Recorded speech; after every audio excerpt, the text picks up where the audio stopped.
Bonsoir et bienvenue en ce jeudi 18 juin 2020.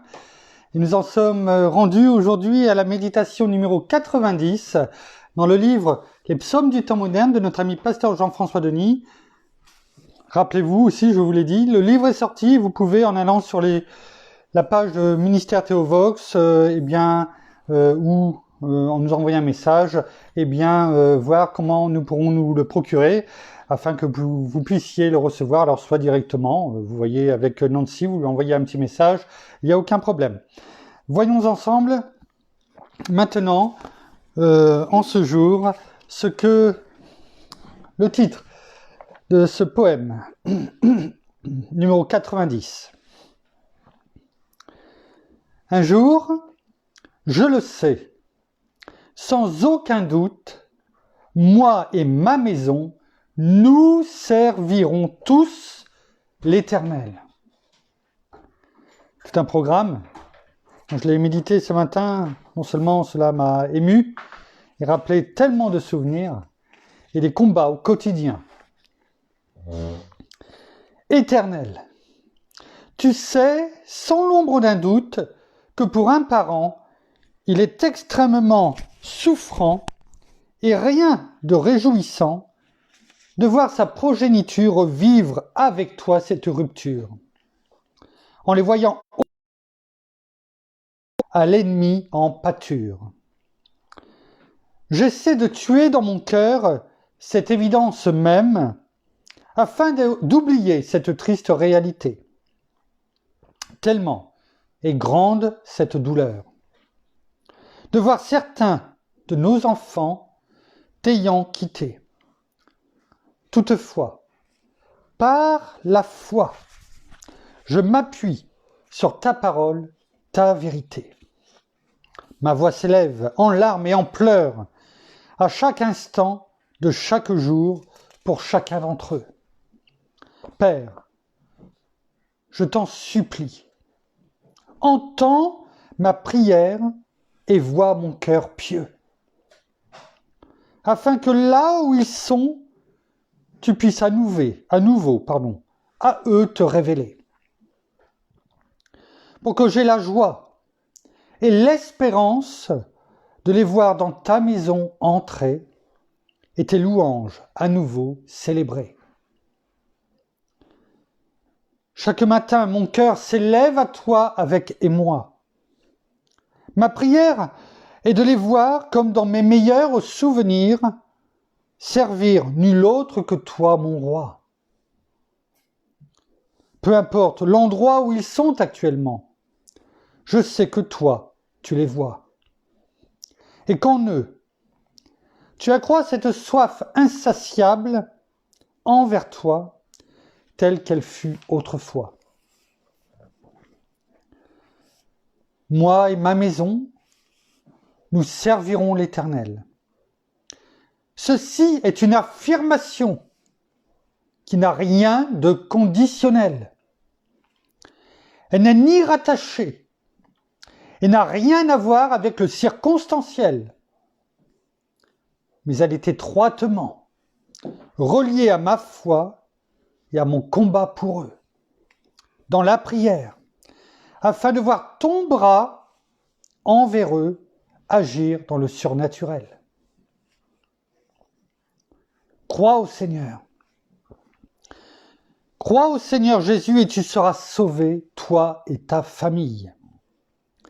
Cette promesse, je la chéris au plus profond de mes entrailles, pour mon garçon et pour mes filles. Je la lis, je la relis, je la médite et l'étudie avec attention au quotidien à travers mes lentilles. Je la récite chaque jour, alors que je me lève et que je m'habille. Car je sais sans aucun doute qu'un jour, nous serons tous réunis, chantant avec allégresse ces chants d'adoration pour lui, Jésus, en famille. Ma prière.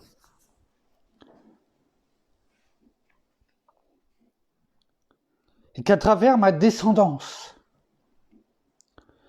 et dans chacun de nos foyers, tu brilles. Je le crois, je le déclare, je le proclame, je le décrète et je le confesse.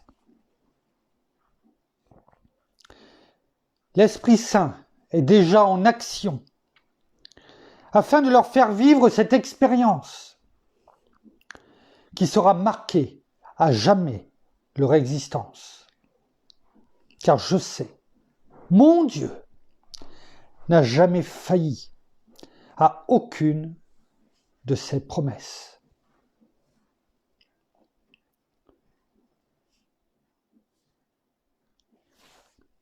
Mes enfants, je vous aime.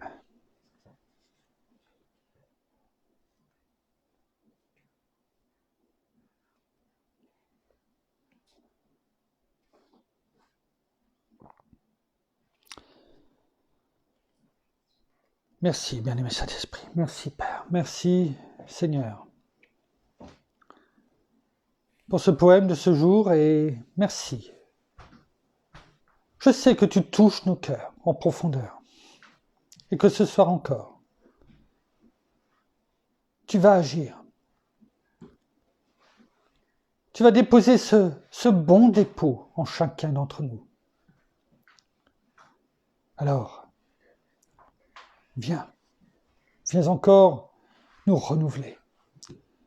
Viens encore nous transformer afin que nos yeux et nos cœurs, notre esprit soient toujours tournés vers toi, mon roi.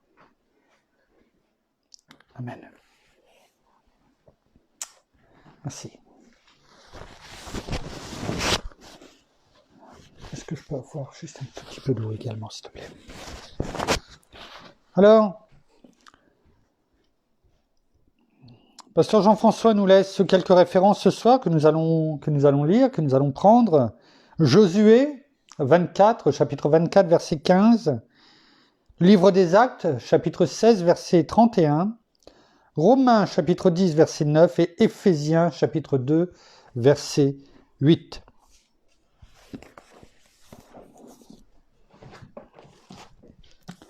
Merci.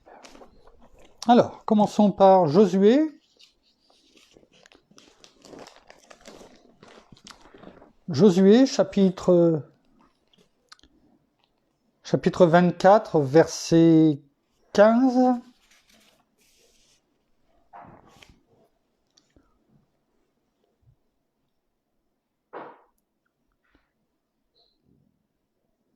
On va même prendre le verset 14 qui va faire le pont, on peut dire, avec le verset 15. Il est écrit « Maintenant, craignez l'Éternel et servez-le avec intégrité et fidélité. » Je le prends par rapport à ce que nous avons pu dire hier. « Ôtez les dieux, et on pourrait dire toutes ces passions. Hein, il est bon, on peut avoir des passions, à partir du moment où elles ne prennent pas la place de Dieu, en première place. Ôtez les dieux qu'ont servi vos pères de l'autre côté du fleuve et en Égypte, et servez l'Éternel. » Et là, le verset 15.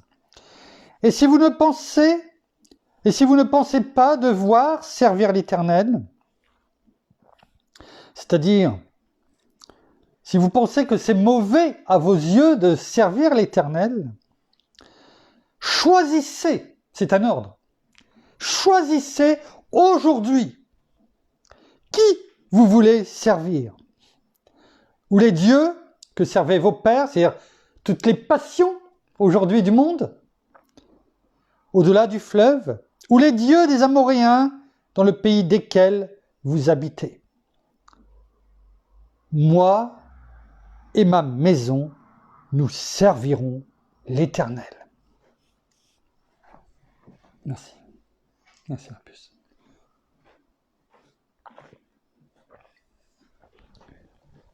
Merci. Alors, on pourrait même presque s'arrêter à ce verset et le méditer. Et là, dans le verset 15 que Pasteur Jean-François nous a laissé, par rapport à son poème 90 du Psaume des temps modernes, Eh bien, on peut voir que Josué met le peuple d'Israël, les peuples hébreux, devant un choix. La parole les met devant un choix. Mais cette parole est pour nous aussi aujourd'hui. Pour nos enfants, pour tous nos bien-aimés, pour chacune des personnes qui entendent, qui prennent connaissance de cette méditation ou qui l'entendront un jour. Il y a un choix.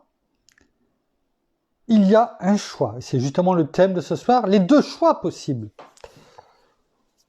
Comme toujours, les deux choix possibles. Quel choix allez-vous faire? Josué l'a fait et il l'a déclaré devant le peuple.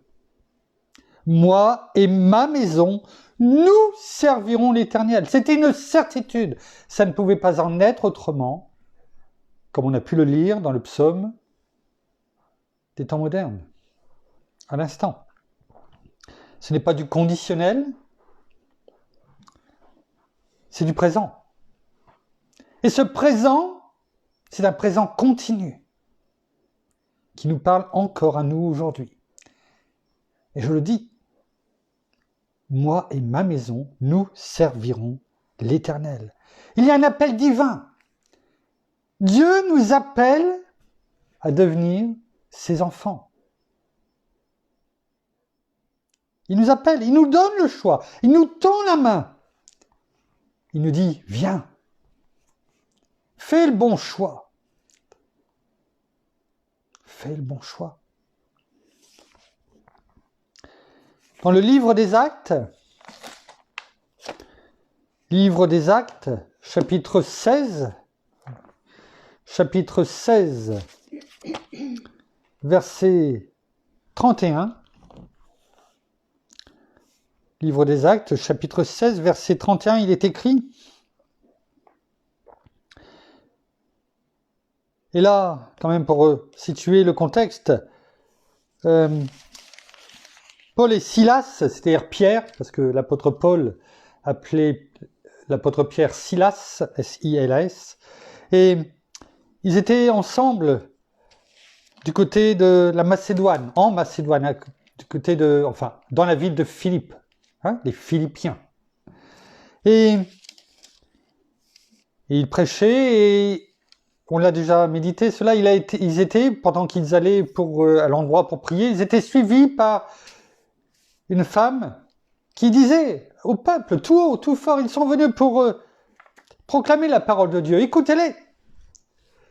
Mais elle ne faisait que ça. Et il est dit dans la parole qu'elle était possédée par l'esprit de Python. Et Paul et Pierre, en un moment donné, ils en avaient marre de l'entendre.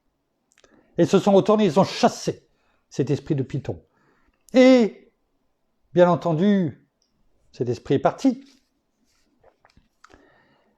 Mais ceux à qui elle rapportait de l'argent par sa voyance, eh bien, n'étaient pas contents parce qu'ils voyaient leur pactole s'en aller, s'évaporer. Et donc avaient été portés plainte devant les responsables de Philippe. Et Paul et Silas ont été jetés en prison. Il est dit que vers le milieu de la nuit, Paul et Silas priaient et chantaient les louanges de Dieu, et les prisonniers écoutaient. Vous voyez que même dans les endroits les plus sombres de nos vies, quel que soit l'endroit, on peut prier, on peut chanter, et les prisonniers écoutaient. Là, lorsqu'on sert, on garde la parole dans nos cœurs, qu'on la déclare et qu'on la proclame. C'est le chemin, c'est le choix qu'ils ont fait. Il est écrit que tout à coup, il se produisit un grand tremblement de terre, au point que les fondements de la prison furent ébranlés. Au même instant, toutes les portes s'ouvrirent et les chaînes de tous les prisonniers se détachèrent. Et là, le geôlier se réveilla, et lorsqu'il vit les portes de la prison ouvertes, il tira son épée, il allait se tuer, pensant que les prisonniers s'étaient enfuis. Mais non. Paul cria d'une voix forte, « Ne te fais aucun mal, nous sommes tous ici. » Alors le geôlier demanda de la lumière, entra précipitamment et tomba, tout tremblant devant Paul et Silas. Il les mena dehors et dit, « Seigneur, que faut-il que je fasse pour être sauvé ?» Et ils répondirent, verset 31, « Crois au Seigneur Jésus et tu seras sauvé, toi et ta famille. » Crois. Crois. À qui a-t-il dit?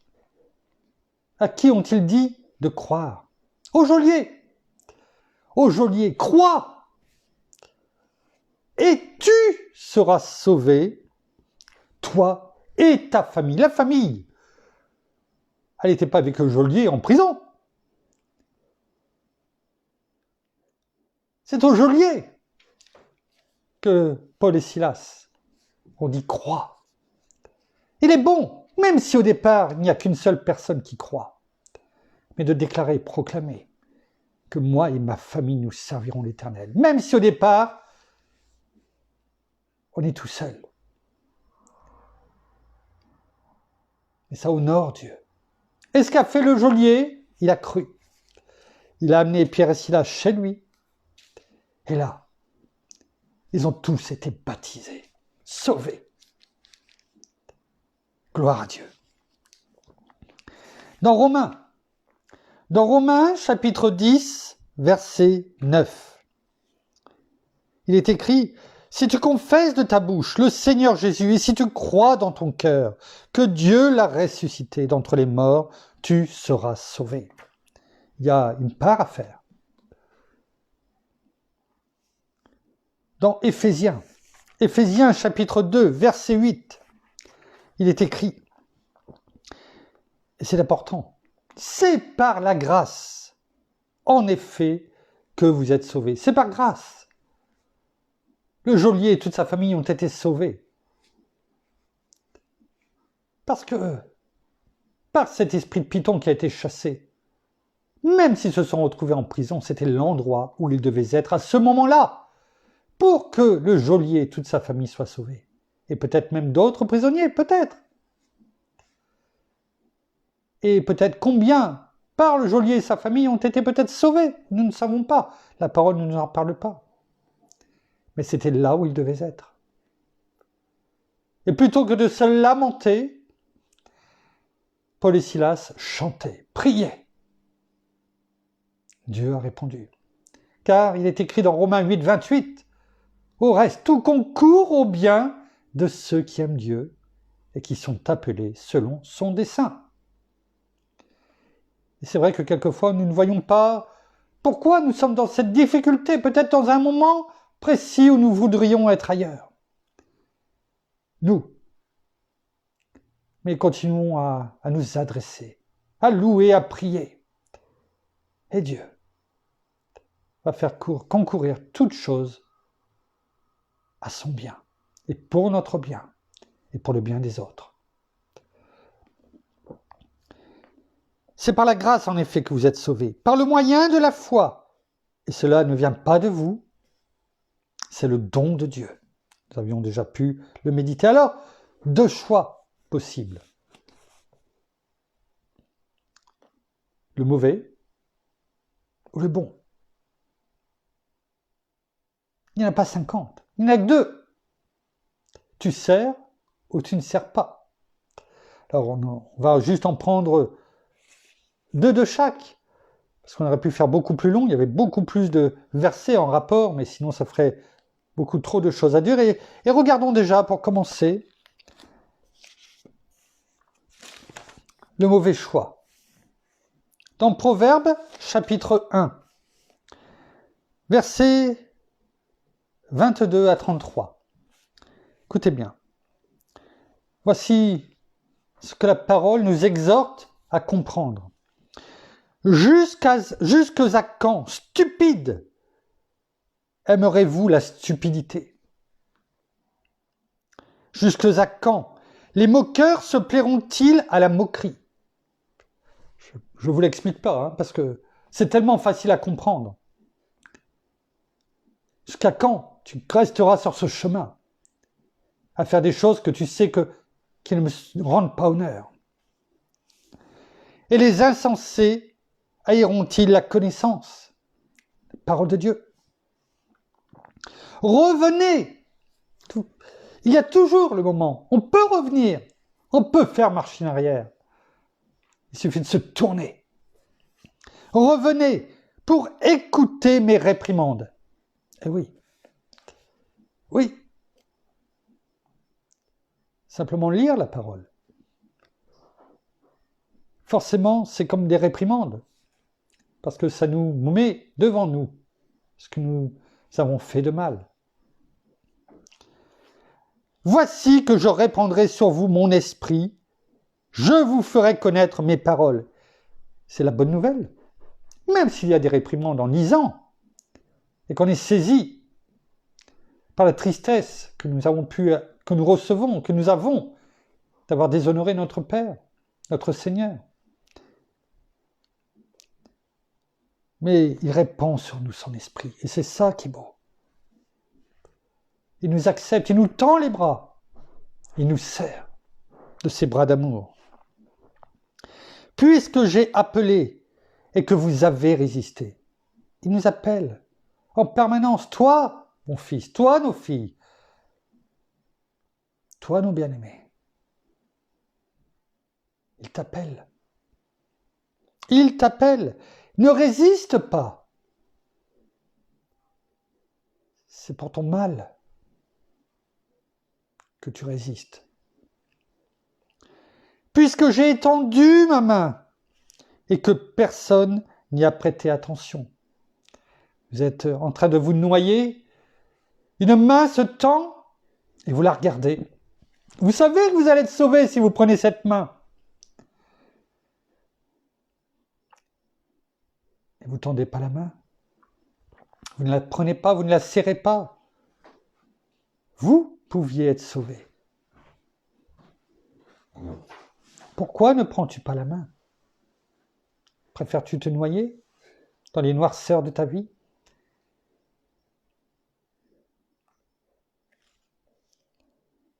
Puisque vous avez rejeté tous mes conseils, je te donne mes conseils. Je te parle, il suffit d'ouvrir. Je te parle. Tu ne m'écoutes pas. Je te conseille toujours de la meilleure des façons possibles. Je te dirige dans le droit chemin. Mais tu ne m'écoutes pas. Tu penses que l'herbe est plus verte ailleurs.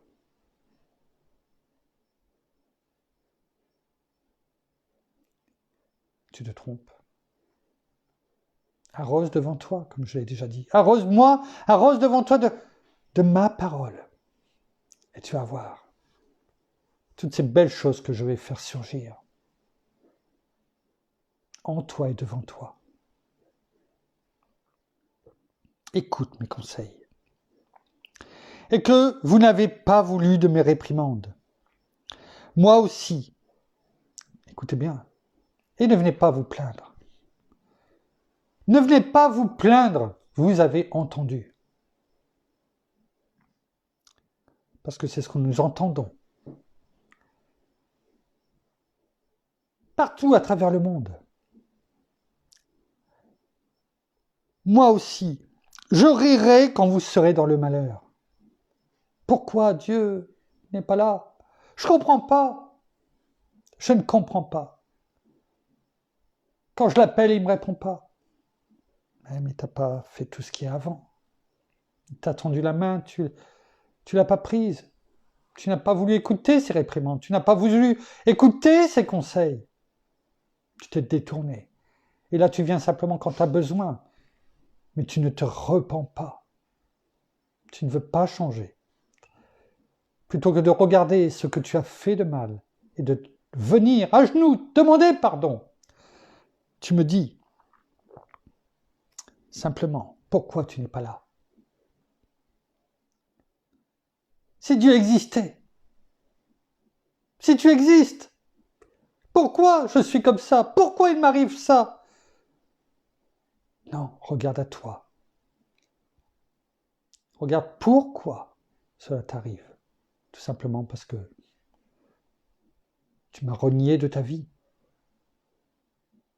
Alors, je le dis, moi aussi, je rirai quand vous serez dans le malheur. Je me moquerai quand la terreur viendra sur vous. Quand la terreur viendra sur vous comme une tempête, et que le malheur arrivera sur vous comme un tourbillon. Quand l'angoisse et la détresse viendront sur vous, alors ils m'appelleront, et je ne répondrai pas. Ils me chercheront et ne me trouveront pas, parce qu'ils ont haï la connaissance. Tu n'as pas voulu de ma parole. Tu as voulu écouter le monde. Et voilà le résultat, les conséquences. Et qu'ils n'ont pas choisi la crainte de l'Éternel, parce qu'ils n'ont pas voulu de mes conseils, et qu'ils ont dédaigné toutes mes réprimandes. Ils se nourriront du fruit de leur conduite. Tu mangeras le fruit de ta vie, des mauvaises choses de ta vie. Ça sera, oui, un mauvais fruit, ça sera du fruit, celui des conséquences de ta conduite. Et se rassasieront de leurs propres conseils. Oh oui, tu penses que tu es sage à tes propres yeux. Mais tu vas t'enfoncer encore plus. Car l'égarement des stupides les tue. Et l'insouciance des insensés les perd. Oui, tu vas toujours tomber dans des impasses.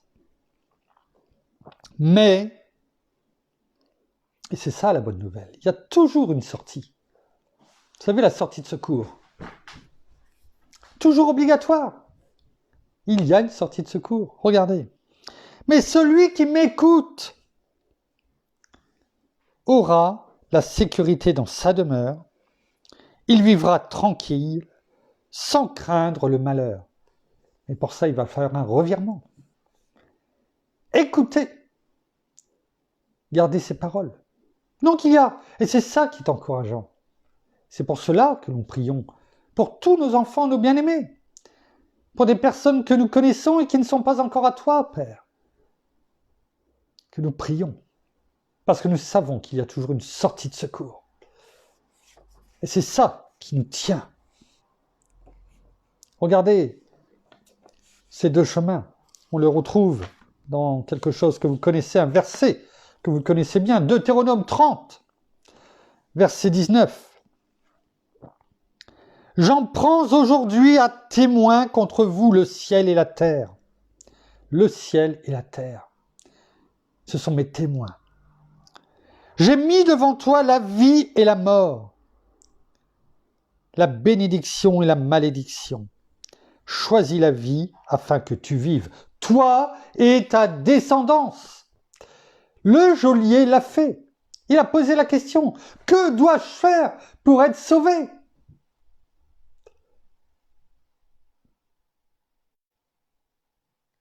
Josué l'a déclaré. Moi et ma famille, nous servirons l'Éternel. On le déclare chaque jour. Moi et ma famille, nous servirons l'Éternel. Depuis tout le temps, le chemin a toujours été là. Les deux chemins, toujours un choix. Barabbas et Jésus, les deux brigands sur la croix. Et il y a de multiples exemples au travers de la parole. Toujours un choix à faire. Et dans les deux choix, il y a toujours un mauvais et un bon. Voyons maintenant le bon choix. Regardons, je crois qu'on n'a pas encore été dans le livre de Ruth, qui est tout au début des livres historiques, c'est-à-dire après Josué, le livre des juges, et nous avons le livre de Ruth, qui est très court. Et là, pour situer le contexte,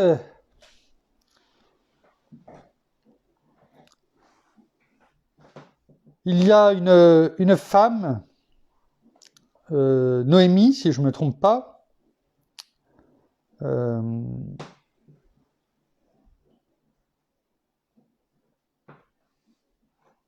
Excusez-moi, si je me trompe pas, c'est bien Noémie. En cherchant... C'est bien ça, c'est bien Noémie, qui se marie.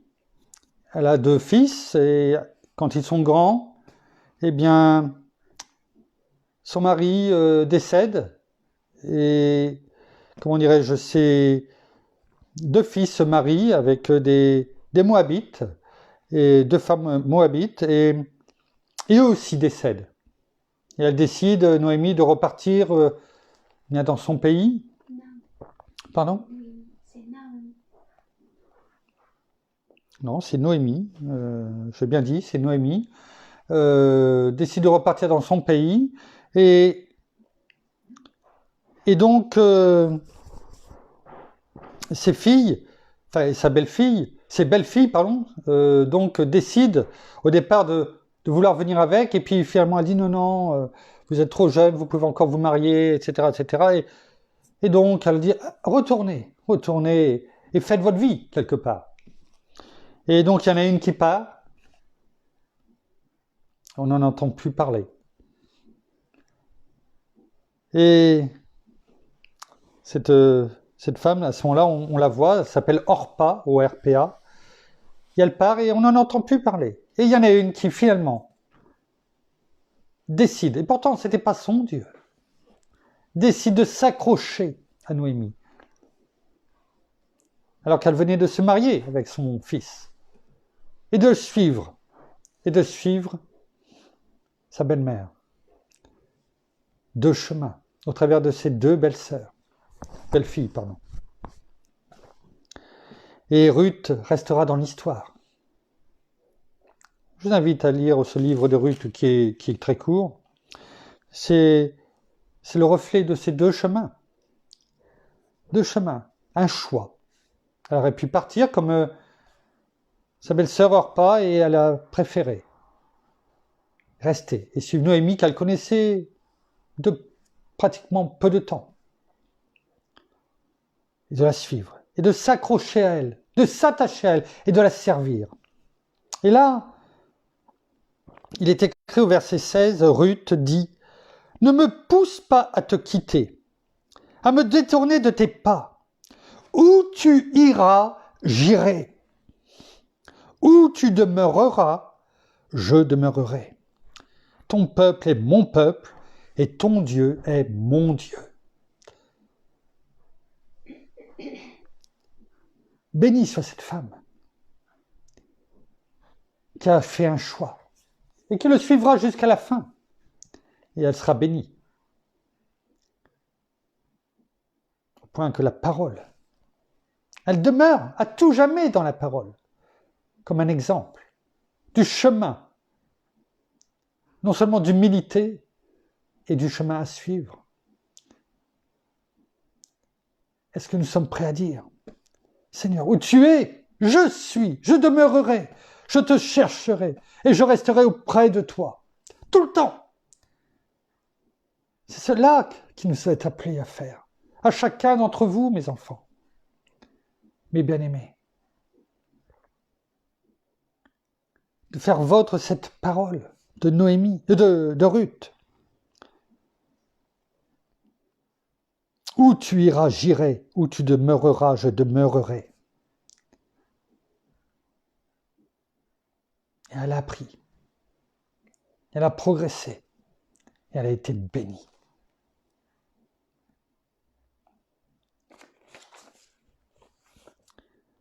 Regardons maintenant, pour terminer, dans Salomon.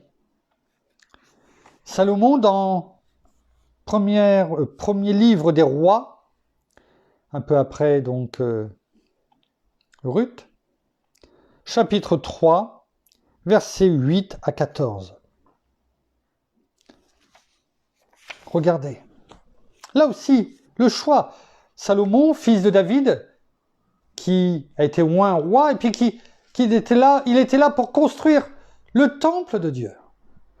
Le temple, celui pour lequel son père David avait fait tous les préparatifs.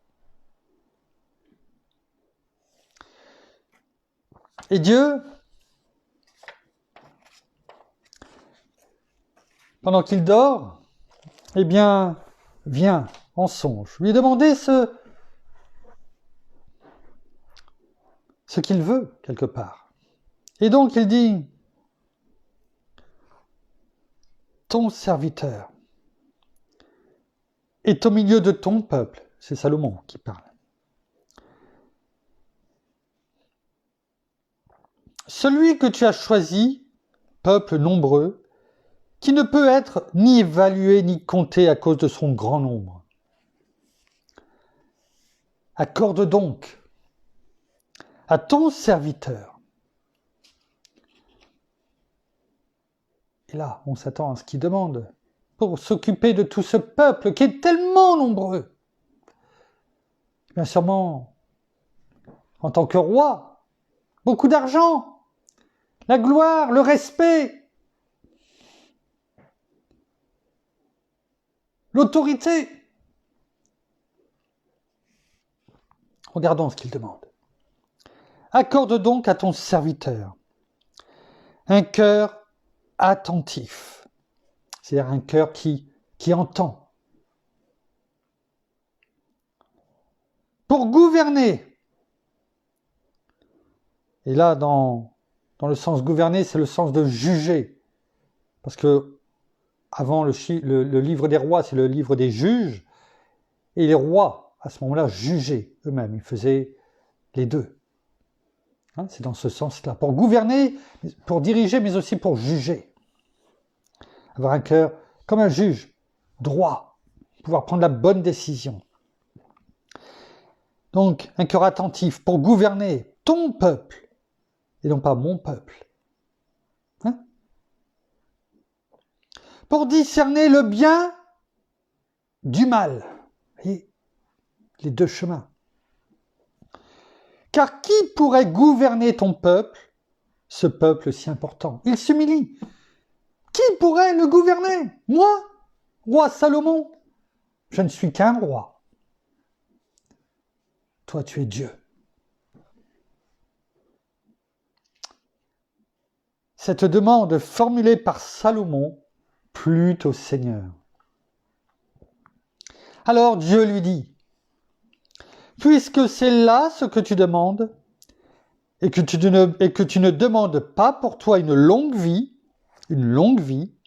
et que tu ne demandes pas pour toi la richesse, et que tu ne demandes pas la mort de tes ennemis, mais puisque tu demandes pour toi de l'intelligence, afin d'être attentif au droit, ça a plu à l'Éternel.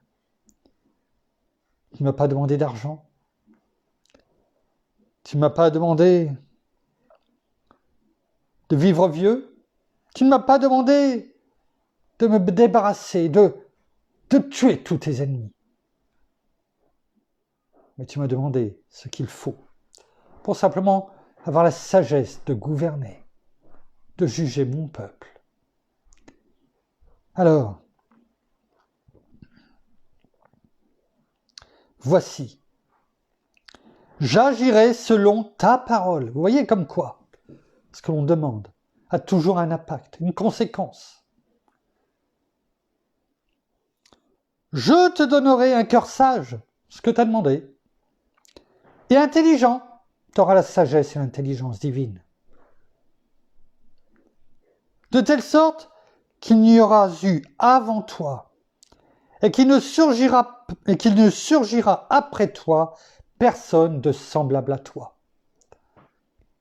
Jamais personne n'aura autant de sagesse et d'intelligence que toi, Salomon.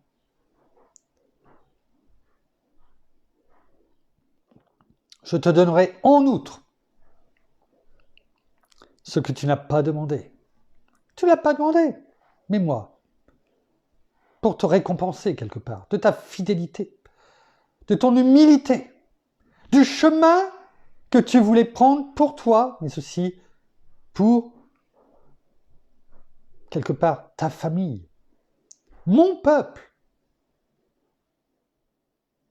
Parce que c'est ma famille, c'est ce que dit Dieu, ma famille, le peuple que j'ai choisi.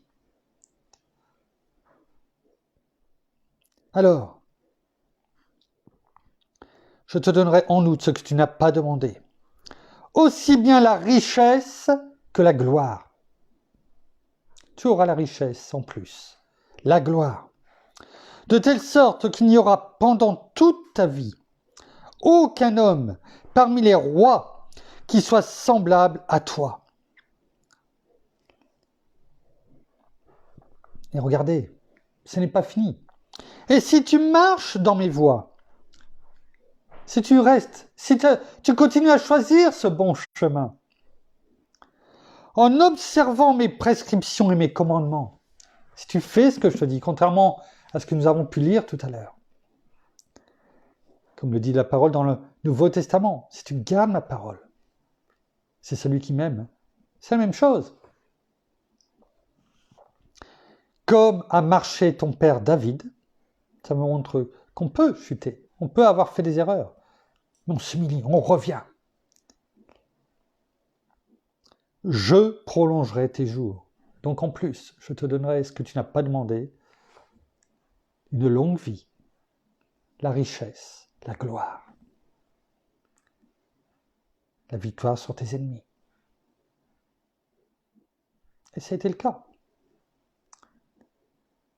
Tant que tu me sers, tant que tu restes sur le chemin tout tracé pour toi, voilà le bon chemin, le droit chemin. Alors, comme nous avons pu le lire, il y a toujours un choix devant nous, le bon et le mauvais. Sachons persévérer.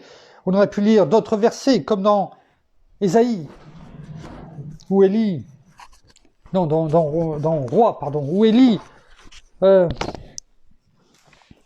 dit « Jusqu'à quand clocherez-vous? Servez l'Éternel !» et non pas les petits dieux. À se regarder. Il y a tellement d'exemples devant nous. Combien de fois nous avons essayé de faire des choses par nos propres forces et nous avons vu les conséquences de cela. Le chemin dans lequel l'ennemi voulait nous faire nous embarquer. Et nous nous sommes rendus compte combien nous étions malheureux. Alors oui, je le déclare et je le proclame, moi et ma famille, nous servirons l'Éternel. Et même, si peut-être encore, tous ne l'ont pas compris, du fond de leur cœur, qui ne t'appartiennent pas encore du fond de leur cœur. Mais moi je sais, comme l'a dit pasteur Jean-François, un jour, nous serons tous réunis et nous pourrons chanter tes merveilles en famille, tous ensemble. Je le sais parce que je le déclare et je le proclame. Merci Père, merci Seigneur, merci bien-aimé Saint-Esprit. Terminons par la prière.